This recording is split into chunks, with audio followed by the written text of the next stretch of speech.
Hello दोस्तों, good morning, सुप्रभात, नमस्कार। आप सभी का स्वागत है। आज के वीडियो में हम देखेंगे जयशंकर प्रसाद की पुरस्कार कहानी। पुरस्कार कहानी आंधी कथा संग्रह में संकलित है। पुरस्कार कहानी का प्रकाशन हुआ था 1929 ईस्वी में। पुरस्कार कहानी देश प्रेम व व्यक्तिगत प्रेम के मध्य सामंजस्य की कहानी है। पुरस्कार कहानी में तत्सम शब्दावली है। चलो तो हम देखते हैं पुरस्कार कहानी को विस्तार से। पुरस्कार कहानी जयशंकर प्रसाद। जयशंकर प्रसाद का जन्म 1989 ईस्वी में माना जाता है।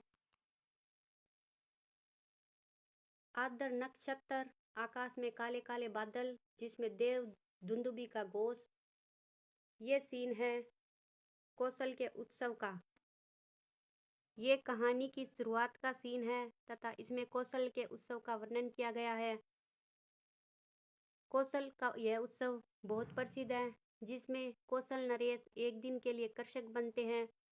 मगध का एक राजकुमार अरुण भी यह दृश्य देख रहा था। आगे है बीजों का एक थाल लिए कुमारी मधुलिका खड़ी थी। जिस खेत में राजा हल चला रहे थे वह खेत मधुलिका का था।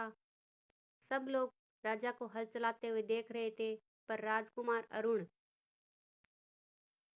जो मगध के राजकुमार थे, सभी तो कौशल नरेश को खेत में हल चलाते हुए देख रहे थे, मगर राजकुमार अरुण है वो मधुलिका को देख रहा था। उत्सव समाप्त हो गया। महाराज ने मधुलिका को खेत का पुरस्कार दिया। थाल में कुछ स्वर्ण मुद्राएं, परंतु मधुलिका ने वह स्वर्ण थाल सिर से लगाया और राजा पर न्यौछावर कर दिया। यह देखकर राजा को भी गुस्सा आया, मंत्रियों को भी गुस्सा आया। तभी मधुलिका बोली, देव, यह मेरे पितृ पितामहों की भूमि है, इसका मूल्य स्वीकार करना मेरे सामर्थ्य से बाहर है। तभी मंत्री ने कहा, महाराज, ये वाराणसी युद्ध में वीर सिंह मित्र की कन्या है जिसने मगध के सामने कौशल की लाज रखी थी। कहानी इसी घटनाक्रम में आगे बढ़ती है। उत्सव समाप्त हो गया तथा कुछ समय बाद राजकुमार अरुण ने देखा एक छिन्न माधवी लता नीचे मधुलिका अपने हाथ सिर पर धरे हुए बैठी थी। अरुण समीप जाकर बोला, भद्रे, तुम कल ही के उत्सव की संचालिका रही हो। उत्तर में आया, हाँ। तथा मधुलिका ने कहा, तुम उसे उत्सव कहते हो जिसमें मेरे पितृ पितामहों की भूमि छीन ली गई। तब राजकुमार अरुण बोले, कल तुमने उस सम्मान को क्यों ठुकरा दिया था? सरलता की देवी, मैं मगध का राजकुमार तुम्हारे अनुग्रह का प्रार्थी हूँ। तुम्हें स्नेह से प्रेम निवेदन करता हूँ। तब मधुकुमार, मैं कृषक बालिका हूँ, आप नंद बिहारी, और मैं पृथ्वी पर परिश्रम करके जीने वाली। आज मेरी स्नेह की भूमि से मेरा अधिकार छीन लिया गया। मैं दुख से विकल हूँ और आप मेरा उपहास कर रहे हो। तब राजकुमार अरुण बोले, मैं कौशल नरेश से तुम्हारी भूमि तुम्हें दिलवा दूंगा। मधुलिका ने कहा, नहीं, वह कौशल का राष्ट्रीय नियम है, मैं उसे बदलना नहीं चाहती। उससे मुझे कितना भी दुख हो, चोट हमारी सॉरी। मधुलिका राष्ट्रीय नियम को बदलना नहीं चाहती थी। मधुलिका ने राजा का पुरस्कार अनुग्रहण नहीं लिया। वह दूसरों के खेतों में काम करती और चौथे पहर रुकी सूखी खाकर पड़ी रहती। इसी तरह मधुलिका के दिन बीतते रहे। मधुक वृक्ष के नीचे छोटी सी पर्ण कुटीर थी, वही मधुलिका का आश्रय था। इसी तरह दिन, सप्ताह, वर्ष बीतने लगे। पर्ण कुटीर में मधुलिका बीते हुए क्षणों को याद करती रहती। एक दिन अचानक बाहर से आवाज आई, पथिक को आश्रय चाहिए। सहसा वह चिल्ला उठी। दरवाजे पर राजकुमार अरुण।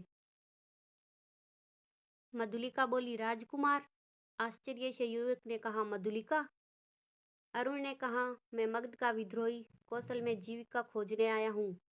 मधुलिका, इतनी विपन्न के साथ रखने की क्या आवश्यकता है? राजकुमार अरुण बोले, बाहुबली तो वीरों की आजीविका है, ये मेरे जीवन मरण के साथी हैं। इसी क्रम में कहानी आगे बढ़ती रही तथा राजकुमार अरुण बोले, मधुलिका, मैं तुम्हें कौशल की राजकुमारी बना दूंगा अगर तुमने मेरी सहायता की तो। राजकुमार अरुण ने कहा, कौशल के अधिकांश सैनिक दस्यु का दमन करने गए हैं तथा दुर्ग में कुछ ही सैनिक हैं। मैं अपने सैनिकों से दुर्ग पर आक्रमण करके कौशल को अपने वश में कर लूंगा तथा तुम्हें वहां की राजकुमारी फिर आगे कहानी इसी क्रम में बढ़ती हुई 3 वर्ष बाद प्रार्थना की, दुर्ग के दक्षिणी नाले के समीप जंगली भूमि है, वही मैं अपनी खेती करूंगी। मुझे एक सहायक मिल गया है, वह मेरी सहायता करेगा भूमि को समतल बनाने में। कौशल नरेश ने मधुलिका से कहा, जाओ, मैं अमात्य को आदेश देता हूँ।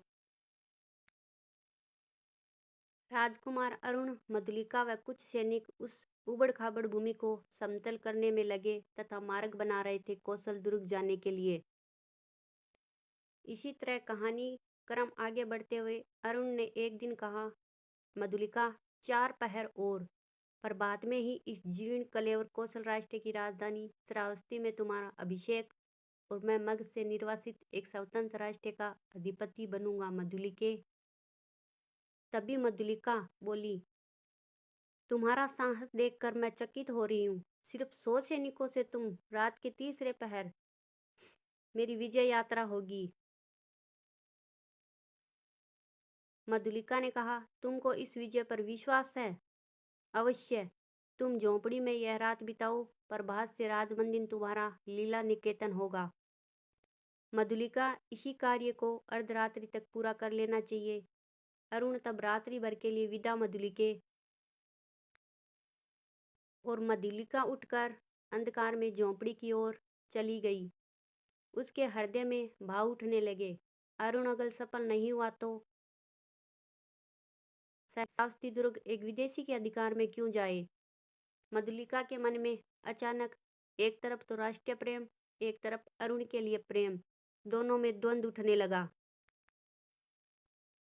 मगध का चीर शत्रु ओह, उसकी विजय कौशल नरेश ने क्या कहा था, कौशल के वीर रक्षक सिंह मित्र की कन्या आज क्या करने जा रही है। नहीं नहीं मधुलिका। इसी सोच विचार उधेड़बुन में रात का 1 पहर निकल गया, पर मधुलिका अपनी झोंपड़ी तक न पहुंच सकी और बीच पथ में खड़ी रह गई। तभी कौशल सेनापति वहां से गुजर रहे थे तो बोला, कौन हो तुम स्त्री। मधुलिका के स्वर नहीं निकले। गस्त स्वर में चिल्ला उठी, मुझे बांध लो, राजा के पास ले चलो। श्रावस्ती का दुर्ग 1 पहर में दस्युओं के हस्तगत हो जाएगा। सेनापति बोली, क्या पागल सी बक रही हो। वह तो बस चिल्लाती जा रही थी, मुझे प्राण दंड दो, मुझे बांध लो, मुझे राजा के पास ले चलो, कौशल नरेश के पास ले चलो। दक्षिणी नाले के पार आक्रमण होगा। सेनापति कौशल अग्निसेन, दुर्ग में कितने सैनिक हो गए। 200। सेनापति बोले, 200, उन्हें शीघ्र एकत्रित करो। सेनापति मधुलिका को लेकर कौशल नरेश के पास पहुंचे और कहा, इसने पत्र में सूचना दी थी कि दक्षिणी नाले की ओर शत्रु ने दुर्ग पर अधिकार करने का प्रबंधन किया है। राजा ने पूछा, मधुलिका, क्या यह सत्य है। मधुलिका बोली, हाँ देव। राजा ने कहा, मधुलिका, तूने एक बार फिर से कौशल को बचा लिया, तुम्हें इसका पुरस्कार जरूर मिलेगा। तुमने एक बार फिर कौशल का उपकार किया है। सेनापति से कौशल नरेश बोले, तुम चलो, हम आ रहे हैं। मधुलिका, तुमने पुरस्कार का काम किया है। अपने साहसिक अभियान में अरुण बंदी हुआ। राजा ने सबके सहमति लेकर आज्ञा दी, प्राण दंड। कौशल नरेश ने कहा, मधुलिका, तुझे जो पुरस्कार चाहिए मांग लो। मधुलिका चुप, मौन और स्तब्ध खड़ी थी और अरुण के पास जाकर खड़ी हो गई और बोली, मुझे भी प्राण दंड चाहिए। अब हम देखते हैं पुरस्कार कहानी प्रमुख पात्र कौन कौन थे। तो देखिए, एक तो था मगध राजकुमार अरुण। जो खेत था जिसमें राजा ने हल चलाया था वो था मधुलिका का। मधुलिका के पिता थे। इसके अलावा उत्सव कहाँ था, तो वो था कौशल में। थैंक यू, धन्यवाद। हमारे सिलेबस में एक दो कहानी और भी है, उनकी भी चर्चा करेंगे हम। आप लोगों को